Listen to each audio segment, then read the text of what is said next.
Well, good morning. I want to welcome everybody out here to Carnes Middle School. Welcome to our Safe Schools, Safe Students press conference for us to talk about safety as we return to school.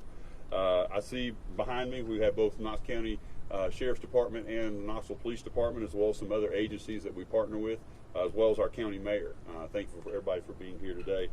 It's great to see Sheriff Spangler this morning. Just really appreciate him for his availability. If I were going to say two words for him, I'd say first, humility. He's a man who doesn't look for a lot of attention. He just wants to get the job done, wants to protect Knox County citizens, and wants to, especially for us, protect our schools and our school system and make sure that we're up to date and making sure we're doing everything we can to keep students safe. That's important to him. And I also want to talk about his availability. There's so many times after hours I can pick the phone up and call him. I know one time in the past year he was actually on vacation and out of town. He still picked his phone up and took care of everything that we needed. And so I really appreciate the fact that he cares that much for our kids. Chief Paul Noel, also here. When I think about him, I just really think about his attention to detail, his ability to kind of look and diagnose where things need to be better and should be better. He's done a lot of work since he's been in Knoxville to really continue the growth of the Knoxville Police Department. And I just really appreciate, even had a conversation with Mayor Kincannon at an event last week, and she was talking about his desire, without us even talking about this, to focus on school bus and school zone safety this year. So his officers will be focusing on that. So Chief, thank you very much for what you do there. I also have behind me the resident agent in charge, Leslie Cochran, from the U.S. Secret Service from the Nashville office, and I mentioned before Mayor Jacobs. So thank you everyone for being here today. It's very intentional that we start every school year out with our Safe Schools, Safe Students news conference. This is our opportunity to reinforce to our families and our staff the critical importance that safety is in every year. I never lose sight of the fact that safety matters for our kids and for our staff. As superintendent, my most important responsibility is maintaining a safe and secure environment for every school and for every student. This year I'm here to tell you that when it comes to school safety, our priorities haven't changed. We continue to believe three pieces that make our best strategy. The first is having a highly trained, armed school security officer in every building. We talk about that you can't always predict what's going to happen, so being trained and being prepared, having a person that thinks about that every day is important. Having individualized safety plans for the unique needs of every school and every school's environment. We have 91 different schools. Every school's in a different setting, so it's not a one plan fits all. And then taking threats seriously, encouraging every member of our community to say something if they see something. As many of you already know, and now starting my third year, we've taken a continuous improvement mindset, and that's no exception when we talk about school safety. This year you'll see continued improvements in the three areas that I just mentioned. Our first is we're investing more than ever in our highly trained armed security officers. Last year we proposed a $600,000 salary increase for our school security officers. That's an average of a 12% raise for our officers last year. They deserve it. It was important that we did that. That brings our starting pay. So two things we look for in that. One is recruitment and then to retain our talent. That brings our starting pay from $17.24 an hour to $19.16 an hour. And that's definitely helping us with our recruitment. But it also is about retainment for our senior officers. We want them to stay and keep this as their career. So we've expanded steps, or usually they top out at a certain level at 14 steps. That now is 20 steps for those officers. So after 14 years, they would have received, a comparison to that, $26.25. Now after this raise, they will receive $31.56 per hour at the end of their 20 years. So this provides an increased earning over time that allows them to stay with us and make this their permanent home and career. And I really want to thank our board. We have a few board members here. Ms. Christie's here. They had the foresight to understand the importance for that. That's very important. We're already seeing results of this investment in salaries. I just able to attend our security officer graduation about a week and a half ago. And with the addition of this class of officers, we now have 120 highly trained officers that are our school security officers in our Knox County Schools division. And that's not even counting our SROs, our security resource officers that Chief Noel provides for KPD in the city and Sheriff Spangler provides for our county schools. We're also further individualizing support plans for every school. Every one of our school campuses is unique, and our security department does a great job in tailoring specific plans for those schools. When you think about it, some of our schools in the city might be right on the curb side, right, where the road that runs right beside it. that takes a very different plan than maybe a school like where we are now, where we're kind of surrounded by some wooded area. So they make plans for each one of those 91 schools and take care of the unique needs of every campus. This year we're dedicating more than $7 million of grant funding to enhance school security across the district. These dollars ensure every school has been equipped with intrusion-resistant window reinforcements by the end of the school year, so we're working on that. We're also continuing to invest in secure entry and exit school campuses, and this could take on different things, as I said before, depending on the environment of the school. This could be perimeter fencing, this could be vestibules, it could also be traffic bollards. All of these we've made investments in to make the exit and entry to school more safe. There is no one-size-fits-all, but we need to make sure we have the right tools in the right places for that safety. And to give you some data around that, last year we installed more than 17,000 feet of perimeter fencing in our schools throughout the county. Our goal that we'll continue to work on for this year is to finally reach that goal of 50,000 feet. That's what's needed for us to get to that place where we feel the best, so they'll continue in that this year. More than 25% of our schools also began the year with new, still reinforced concrete barriers on their campus. These security bollards are designed to protect students in drop-off and also in pickup. We're also investing $4.4 million from our ESSER funds that were left as part of the plan to secure vestibules in our district. Not every school needs one, again, depending on what that environment is, and appreciate our operations team working to get that done. Again, these measures vary from school to school. I've said before, when it comes to school safety, we never arrive. That's the idea of that culture of continuous improvement. But these investments represent our ongoing commitment to get better year in and year out to keep students safe. This summer alone, more than 450 KCS staff members completed a training for the National Threat Assessment Center certification for threat assessment. So that's 450 school staff that were trained in a threat assessment. I'll invite Chief Perryard in a few minutes to the podium to share more about this effort. But I'm pleased to be saying that this training puts more eyes than ever on school safety and proactive supports for students. And it's a testament to our ongoing commitment for safety for every student. Last but not least, we're making it easier than ever to say something when you see something. We're launching a new text a tip app. This allows anonymous sharing of information and a rapid response to ensure that every threat is taken seriously. The link to text a tip is already preloaded on every student's Chromebook. So you all understand that every one of our students that has a one-to-one technology, that app is loaded on every one of theirs. So when they see something, they can immediately send that so that we're aware. Reports will be monitored 24/7 by the KCS Operations Center to ensure we're responding rapidly and intentionally to any of those threats. Parents, students, and community members can also download the Text a Tip app, currently through Google Play and soon on the Apple Store. I'd like to thank Chief Perryard for always looking for advanced opportunities to keep students and schools safe. He is a proactive leader who constantly brings things to me on an annual basis or more if need be to share the latest technologies or trends and adjustments to the plan that he thinks that will make our students safe. And we're very fortunate to have a chief with those kinds of tactical skills. And he's also built an incredible team to continue to train our officers. So with that, I'd like to invite Chief Perryard to the podium.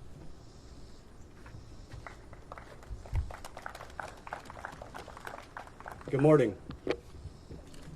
As the superintendent mentioned, we're very excited to take some bold and proactive steps towards security at KCS. But first I wanted to thank the superintendent and our board for going all in with a major investment in our people. Thanks to the salary study and the 100% effort that the superintendent and the board made, our school security officers for the first time are paid a market wage, which is something we should celebrate. In collaboration with our friends in the Department of School Culture, our departments researched and selected what we believe is a threat assessment program that gives our district and its administrators the best chance at identifying and reducing threats, getting students much needed interventions, and moving them off the pathway to violence. This system uses one of the nation's respected and efficient behavioral threat assessment models, the NTAC model. This new system will ensure multidisciplinary teams collaborate in real time and address the potential risks with the support of the district threat assessment team. And with the help of our partners at the CARE project, we now have NTAC trained teams in every school. Assessing risk as it occurs is only one part of the equation. We need the help of everyone in the community to identify potentially pre-incident indicators of violence, That's why the new text-to-tip system is so important. We are asking all students, staffs, parents, community members, if they have information of potential security or safety concerns, to simply scan the QR code and share that info anonymously. We also have the free app, which will be out shortly. We'll be putting out some information on that. The system's monitored 24/7 by all tips, and all tips are triaged and the relevant resources brought to bear immediately. This is the best way for us to get out in front of things and make sure that we get those services and those interventions as quickly as possible. Whether it's a threat to a school or report of bullying, anonymous reporting is just a click away. Regarding my department, our school security officers are ready. We just watched a new group of highly capable officers graduate and add to our ranks. And thanks to previous force and fleet increases, the goal of having highly trained armed SSOs in every school has not only been met, but it's been exceeded. And I give a lot of thanks to my middle management and my staff for getting that done. Finally, I wanted to report that our partnerships with Knox County Sheriff's Office and Knoxville Police Department could not be closer. I was reminded of this last school year when one of our middle schools received an active shooter threat. The response was immediate, organized, and overwhelming. I want to personally thank Sheriff Spangler and Chief Noel for their support and their friendship. As we speak, our three organizations are conducting exercises at city and county schools, ensuring interoperability during future events. I also want to thank the FBI Joint Terrorism Task Force, THP, TBI, and the Office of Homeland Security for their continued outreach and support.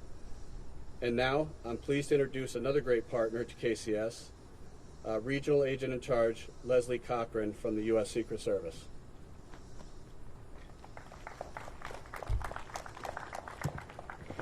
Thank you, Chief Perriard. Good morning. The CARE Initiative brings communities throughout the state access to much-needed resources. The U.S. Secret Service National Threat Assessment Center, NTAC, is one of the great resources offered through CARE.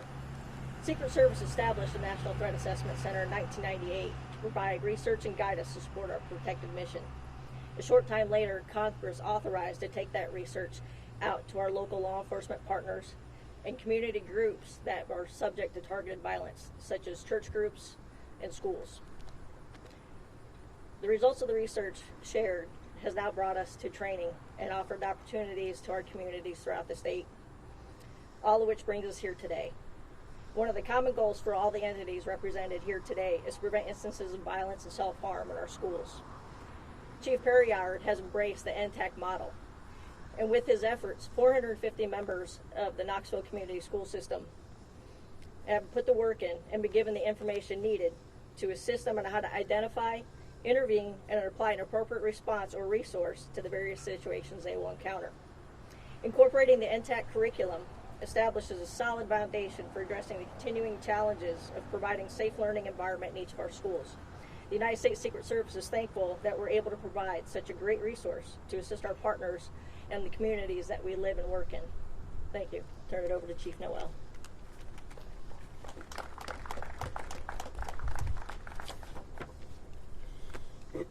Thank you to Superintendent Rysewyk for inviting us to be here today and the continuing partnership that we've had ongoing here over the last couple of years. I think School Security Chief Perriard said it best. Sheriff Spangler and myself and Chief Perriard work very closely together to make sure that our schools are safe, and when there is a threat, the response is swift and overwhelming. Keeping our schools safe is a team effort. We have a great team here in Knoxville and Knox County to do that. With schools coming back in session for the next 2 weeks, Knoxville police officers will be active and visible in school zones across the city. Our officers will be primarily focusing on speeding enforcement, distracted driving, and other behaviors that impact the safety of our students and the staff of our school system. Throughout the year, we will have 26 dedicated school crossing guards as well at 22 different schools in the city, making sure that our kids and the family and staff could get to and from school safely. So I would urge everyone, remember to drive slow and be attentive in school zones. Again, drive slow and be attentive when you're in school zones. The safety of our students depends on it. Please also pay attention and slow down when you're riding around school buses. Stop when the law requires it. Everybody has a responsibility to keep our kids safe. If you have any questions about what to do around a school bus, you can go to our social media and we have a guide on what to do around school buses. We will also have school resource officers in 7 different schools throughout the city, including 5 high schools. In addition to that, we have a very close relationship with Chief Perriard and the Knox County Schools Security Division, who have officers in every single school in the city. Our police officers are never far away from any school in our city, and they're prepared for any threat that might happen. Also want to reassure parents that we will continue to take any school threats seriously. Any school threats will be swiftly and quickly followed up on. In addition to our detectives who may follow up on these threats, we have representatives from the Tennessee Office of Homeland Security who will work out of our public safety complex, and their main role is to help investigate school threats in our area. As police officers, keeping kids safe is one of our most important responsibilities. We take that responsibility seriously. We look forward to welcoming the students and staff back for the school year. And with that said, I'd like to introduce my friend, Tom Spangler.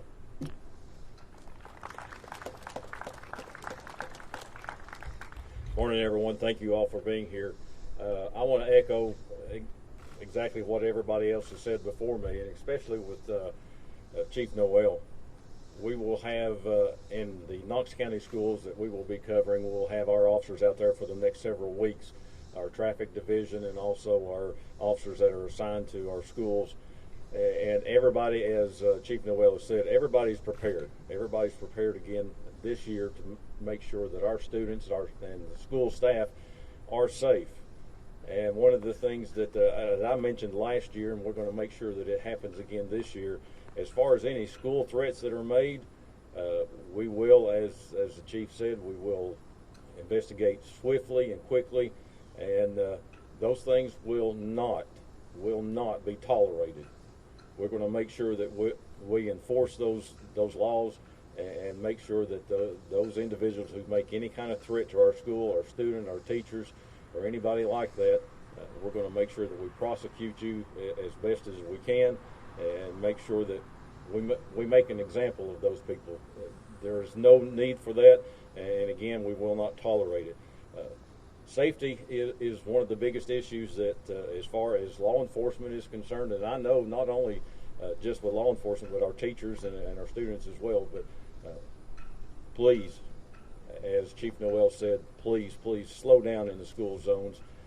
Those officers are going to be there, and I don't think that you want to have to deal with the officer whenever you're stopped for speeding in that school zone, because it's a pretty hefty fine. So make sure that parents, that you're aware of that as well. I know some of the parents are in a hurry to get to work and what have you, but those things too, you've got to take into consideration how important those safety factors are. They'll also be watching out for school buses, people passing school buses as well. So attention is paramount right now. And I want to say thank you to Chief Perriard, Chief Noel for their cooperation and working together as a team the way it should be. We in Knox County and Knoxville are very fortunate to have the support that we have, not only from the community, but what you have as far as law enforcement and school security is concerned, that you have the top-notch people working on that, and we're going to make sure that we continue doing that as well. So with that being said, I want to turn it over to Mayor Glenn Jacobs. Sheriff, appreciate it, Frank. Well, good morning, everyone, and thank you for being here. I'm happy to be here today for the annual Safe Schools conference, news conference at Carnes Middle School. The safety of our students and staff remains a top priority for Knox County. The future of our county walks through these school doors each morning, and it's our collective responsibility to ensure that they enter a safe environment where they are free to learn and grow. Knox County Schools' collaborative efforts with law enforcement, educators, and parents show its dedication to maintaining a secure and nurturing educational environment. an environment which fosters learning and achievement among our young people, provides families with the confidence that their children are being well looked after, and empowers teachers and staff to concentrate on their very important task of educating students. So thank you to everyone involved for your commitment to this important cause. You know, I've heard the term overwhelming response here a number of times today, and I can attest from firsthand experience that that's what I've seen in the past. When I first came into office, there was an incident at Halls High School, I believe it was at Halls, and the sheriff was there with, I mean, just literally, boom, all this stuff comes in.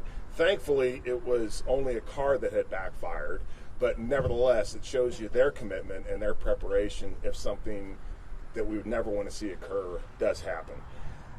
While we want our schools to be secure and safe, at the same time, we also have to remember that they are educational facilities and places. And we don't want the kids to be so uncomfortable that they don't feel that, you know, it's not a place that's conducive to learning.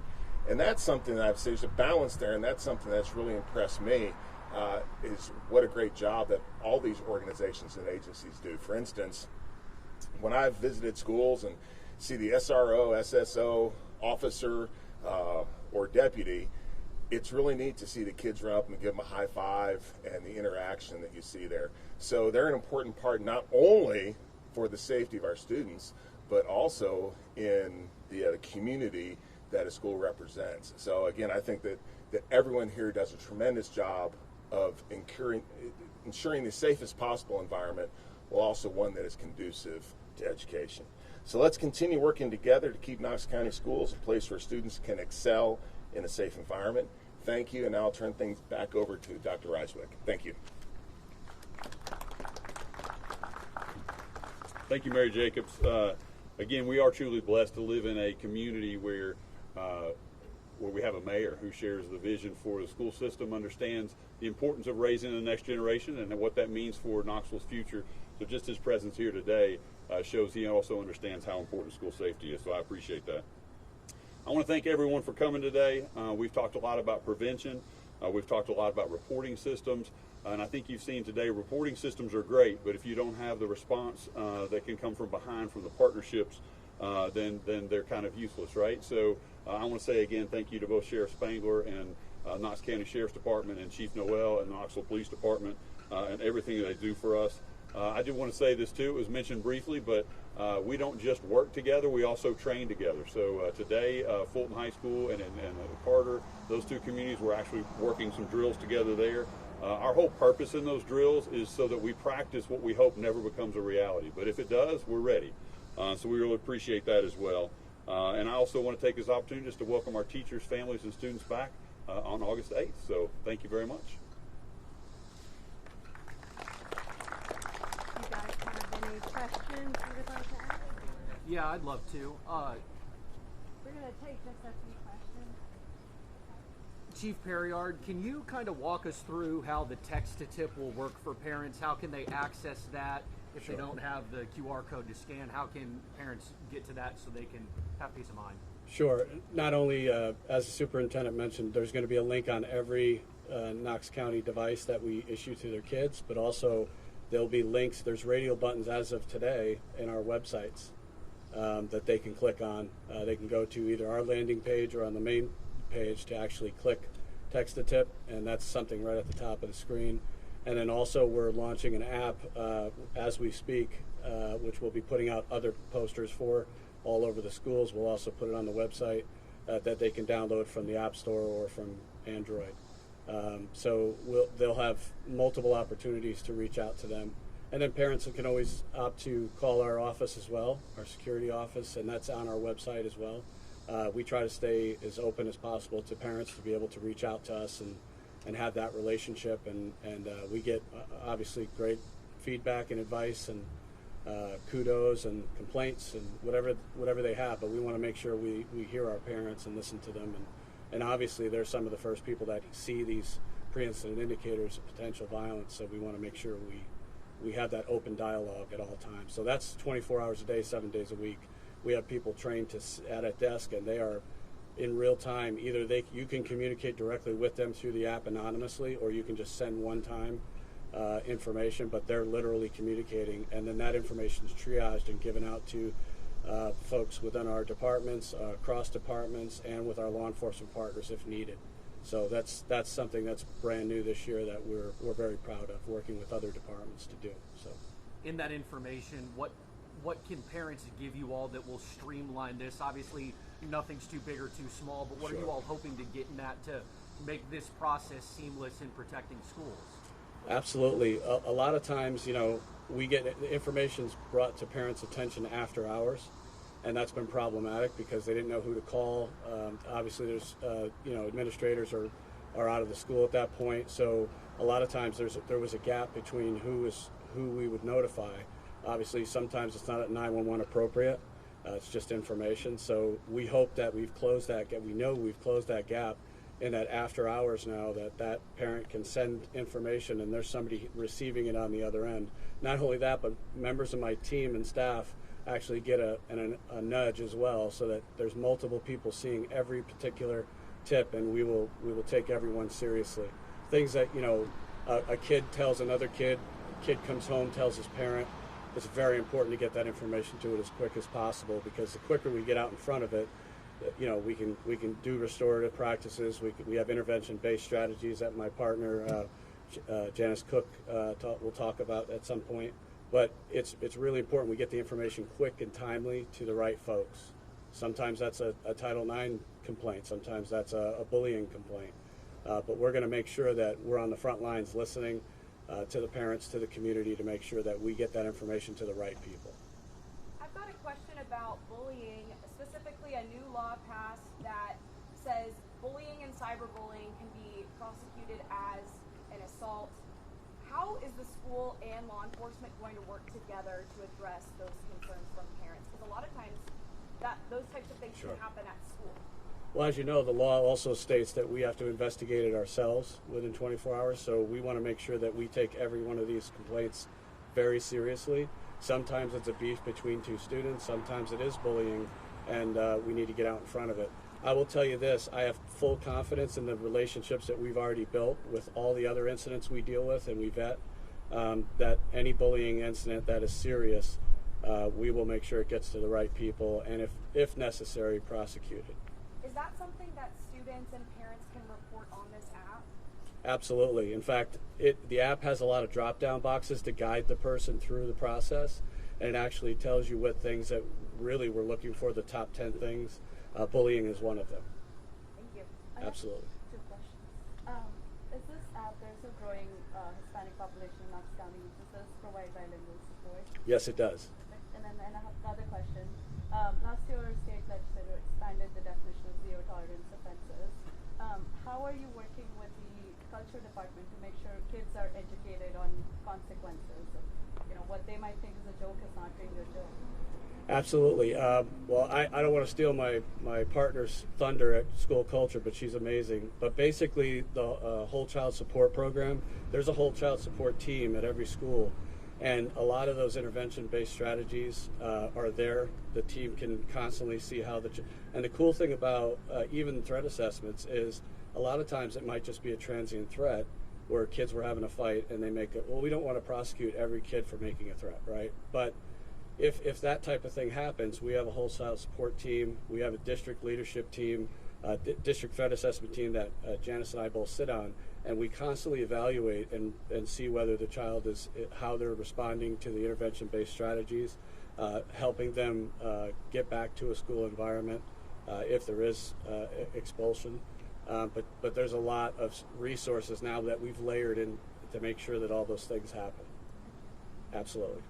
Can you talk a little bit about SROs and how important it is for them to build relationships with kids so they will feel comfortable enough to go to them and report a problem as well? Absolutely. SROs, obviously, on the front lines of law enforcement, having that connection with our educators, with our students is so important. A lot of what they do is trying to break down some of those barriers that kids have. First of all, kids by nature are just afraid of people in uniform at times. They're just big, tall men and women.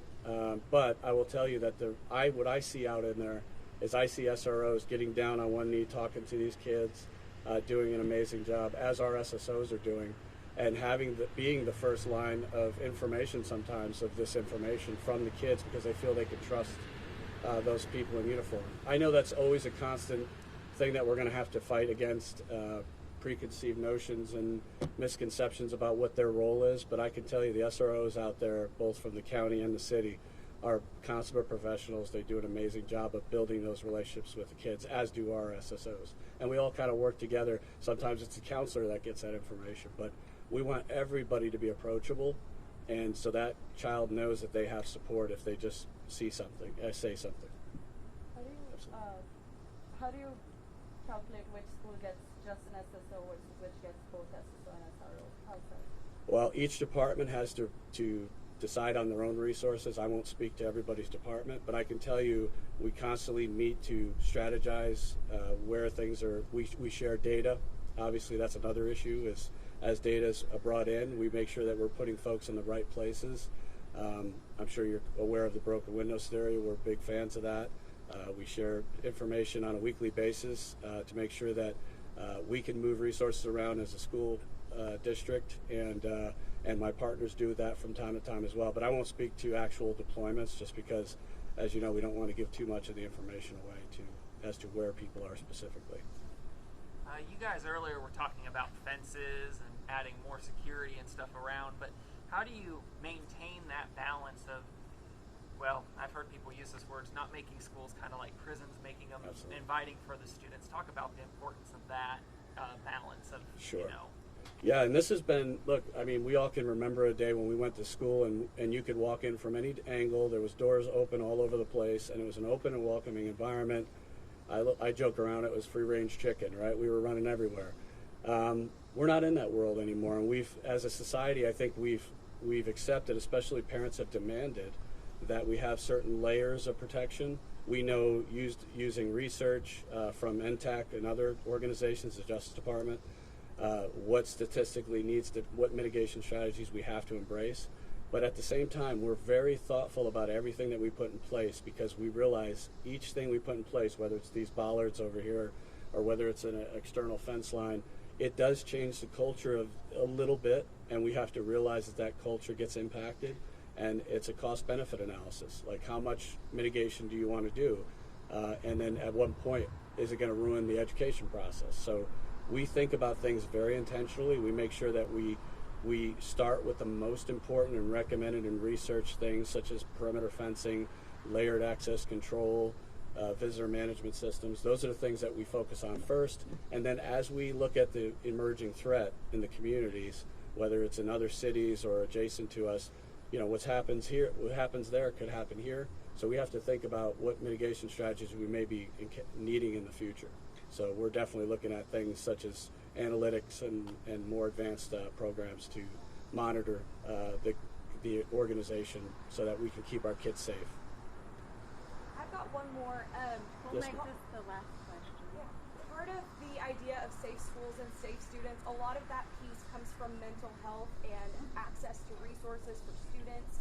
What does that look like coming into this school year? Have you guys made any changes? Absolutely. Without getting into too much specifics about the district threat assessment model, we have embraced best practices that are addressed in the NTAC model, but that puts layers in place, which means on the front end, from the threat being made to the evaluation of that threat, to the level of that threat, to the mitigation strategies and intervention-based strategies, to the review of that threat, and to the closing of that case, from all the way through that cycle, we now have systems that overlap, which is the first time, and you know, as Janice is my partner here, she's done an amazing job of overlapping systems so that the whole child support teams are also in part of that process, and our district leadership threat assessment team is actually part of that process, and we're constantly reevaluating till we feel like that child goes back to the school, and then even then we help them transition back to the school. So that we feel like we have the most robust system in place this year than ever before, and we've closed a lot of those gaps that we feel were just based on, you know, people having different missions. So thank you.